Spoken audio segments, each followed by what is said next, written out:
কাছে সেজদা করি। আল্লাহ ছাড়া কাউকে আমরা আপনার ভালো মন্দের ভাগ্যের মালিক বলে দিই। এটা হলো শিরিক। আর শিরিক কাকে বলে? যাদের 8-10 বছর বিয়ে হয়েছে, বাচ্চা হয় না, তালতলা বেলতলা গাছতলা মেহেদিতলা হলঘরে লোলডাঙ্গা পেটডাঙ্গা আহলে হাদিস হানফি শাফি মালিকি কুষ্টিগিরি ছোট পীর বড় পীর হঠাৎ পীর বালিশ পীর ডাল পীর কানা পীর দাজ্জাল পীর ড্যাংটা পীর খিচুড়ি পীর বাপের জামা গায়ে দিয়া পীর তার দরবারে গিয়ে বলে মেরে খাজা কদমে এক লড়কা বানা দো। আল্লাহ বলছে তোকেও ফাটাবো, খাজাকেও ফাটাবো। বুঝতে পারলেন না? এ বাবা, সন্তান দেওয়ার মালিক কে? জোরে বলুন কে? রুজির মালিক কে? সম্পদ দেওয়ার মালিক কে? এ মুসলমান দরদের, তাই বলে আপনারা মনে করছেন মৌলবি নাকি আলেমের দুশমন, মৌলবি নাকি পীরের দুর্নাম করছে। না, আমি পীরের দুর্নাম করিনি। ও মুসলমান, পীর কাকে বলে? পীরকে একটু জেনে নেন। হযরতে খাজা মাইনুদ্দিন চিশতি রাহমাতুল্লাহ আলাইহি কত বড় আল্লাহর ওলি জানেন? কত বড় আল্লাহর ওলি।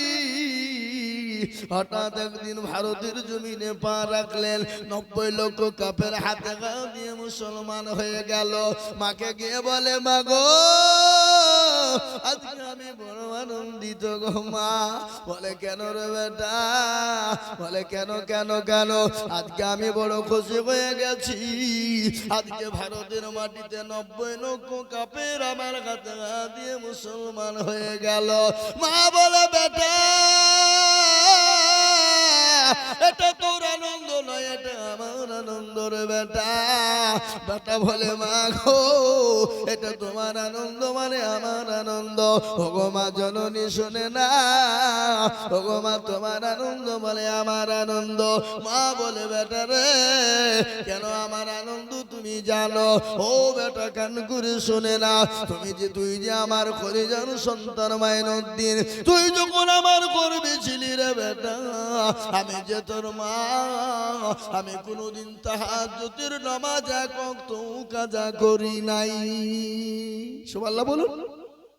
এ বাবা, আমাদের দেশে এরকম কোন মা আছে যে পেটে সন্তান নিয়ে আচক্ত তো নামাজ তো দূরের কথা, তাহাজ্জুদ তো জীবনও পড়বে না, এরকম মা আছে? কথা বলেন, কথা বলেন। আমাদের দেশে বাপজি বাচ্চা পেটে আসতে দেরি, ও কিন্তু হুকুম করতে লোককে দেরি নাই। কথা বলেন। ডাক্তার বলেছে খবরদার লড়াচড়া করো না, কেন ক্ষতি হয়ে যাবে, নামাজও পড়া বন্ধ। কিন্তু সারাদিন বসে বসে সিরিয়াল দেখতে কোনো ব্যথা নাই। আপনাদের দেশে নামে নাকি আছে? শাশুড়িকে হুকুম, মাকে হুকুম, স্বামীকে হুকুম, ছেলেকে হুকুম, বোনকে হুকুম। নবাব শেরেশ নবাব জাদি হয়ে গেছে, পায়ের ওপর পা তুলে বসে বসে আপনার সিরিয়াল দেখে। ও মুসলমান, কিন্তু আমার নবী বলে গেছে কোন মহিলার গর্ভে যখন বাচ্চা এসে যায়, সে জননী জানে বেশি বেশি করে আল্লাহকে ডাকে, বেশি বেশি করে নামাজ পড়ে, বেশি বেশি করে কোরআন হাদিস পড়ে, বেশি বেশি করে আল্লাহকে আল্লাহর জিকির করে, বেশি বেশি তাসবিহ পড়বে, বেশি বেশি করে নামাজ পড়বে। আল্লাহ বলেন ওই নারী আমার আল্লাহ তার দায়িত্ব নিয়ে নিয়ে ওই নারীর বাচ্চা নরমাল আল্লাহ প্রবেশ করে দেবে, তাকে সিজারের কোনো প্রয়োজন কিন্তু হবে না। কিন্তু আমাদের দেশের মারা নামাজই তো পড়ে না। কি বলছেন আপনারা? পড়ে? নামাজ আছে? নামাজ পড়ে না, সিরিয়াল টিভি নিয়ে তারা ব্যস্ত, কাজকর্ম ব্যস্ত। ওগো মা, আমি আপনাদেরকে শোনাবো ইনশাআল্লাহ। বসল বিশ্ব আল্লাহু আকবার। খাজা মাইনুদ্দিন চিশতি রাহমাতুল্লাহ আলাইহি বলে মা গো আর কি বলে বেটা রে, তুই যে আমার কলিজার সন্তান, কলিজার টুকরা, ওরে বেটা আমি যে তোকে আমার বুকের স্তনের 2 বছর দুধ পান করিয়েছিলাম, আমি যে তোর মা,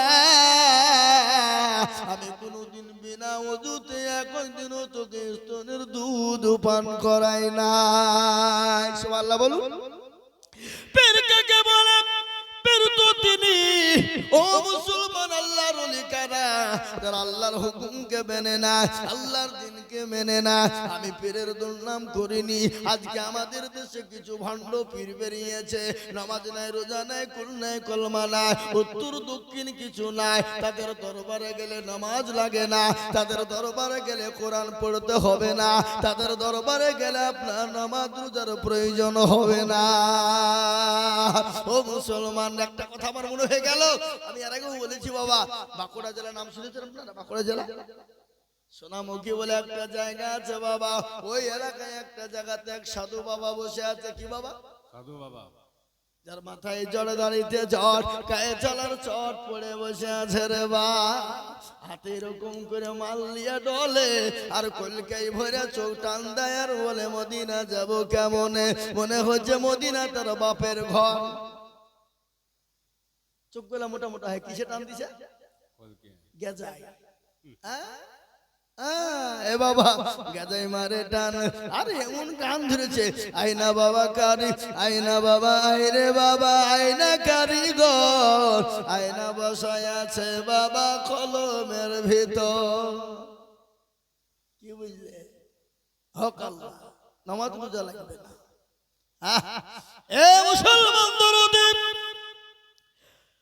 ওই সাধু বাবার দরবারে দেখলাম মুসলমানদের ছেলেরা মেয়েরা নামাজ নাই, রোজা নাই, কুল নেই, কুলমা নাই, উত্তর দক্ষিণ কিছু নাই। মুসলমানের মেয়েরা গিয়ে দেখছি পুকুরে ডুব দেয়। বলে পুকুরে ডুব দেয় কেন গো?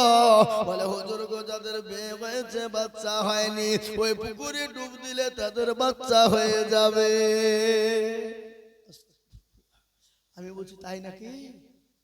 তাহলে একটা কাজ করো, এই বাঁকুড়া ছেলেরা, এই তোমরা পুকুরটা বুঝিয়ে দাও। বলে কেন হুজুর? যদি না বুঝিয়ে দাও, কোন ভুলবশত যদি বেটা ছেলে ডুব মারে দেয়, তারও তো ছেলে হবে নাকি? বুঝছেন আপনারা?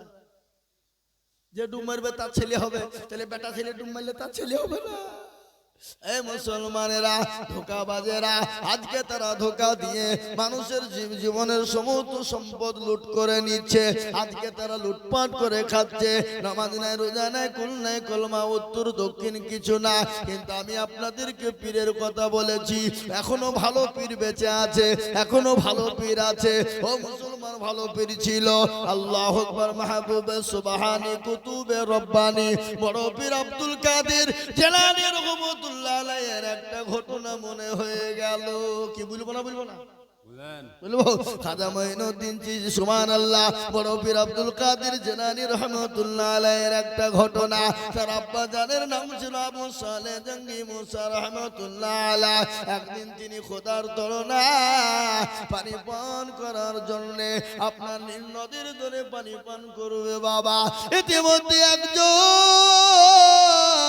খোদার তরুণায় তিনি সহ্য করতে পারেন না, একটা আপেল বেঁচে আসছিল, আপেলটা তিনি তুলে খেয়ে নিয়েছে রে বাবা।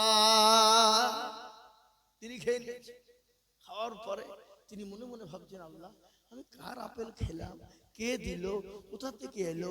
আল্লাহ, আমি তো বিপদে পড়ে যাবো কাল কিয়ামতের দিনে। আল্লাহ, সে যদি আমার কাছে চাই, আসামির কাঠ করে দাঁড় করে দেয়, আমার নেকি ভাগ হয়ে যাবে। পানিতে ভেসে আসছিল।